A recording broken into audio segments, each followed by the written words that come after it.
सावंतवाडी विधानसभा मतदारसंघातील जनतेला इथले स्थानिक आमदार असतील, सरकार असतील न्याय देऊ शकत नाहीत।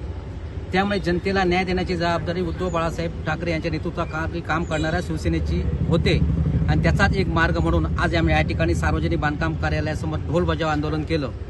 हे सिंधुदुर्ग जिल्ह्यामध्ये होणारं फक्त एक छोटंसं असं आंदोलन आहे, परंतु येणाऱ्या काळामध्ये जर योग्य असा न्याय देण्याचं काम इथल्या सरकारनं केलं नाही, इथल्या प्रशासनानं केलं नाही, तर ह्याच्यापेक्षाही तीव्र आंदोलन केलं जाईल।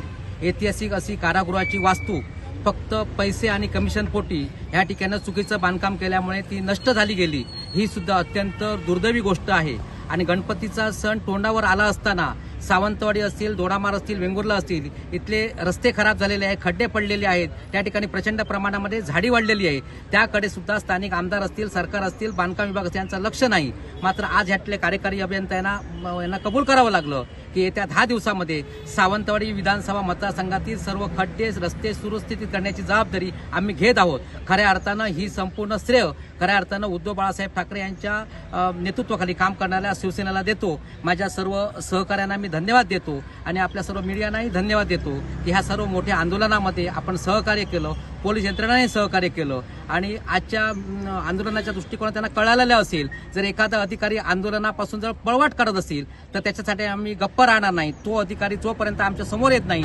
तोपर्यंत आमचं आंदोलन चालूच राहणार आहे। अशा प्रकारचा इशारा सुद्धा आपल्या मीडियाच्या माध्यमातून आम्ही सर्व अधिकाऱ्यांना आणि सरकारला देत आहोत।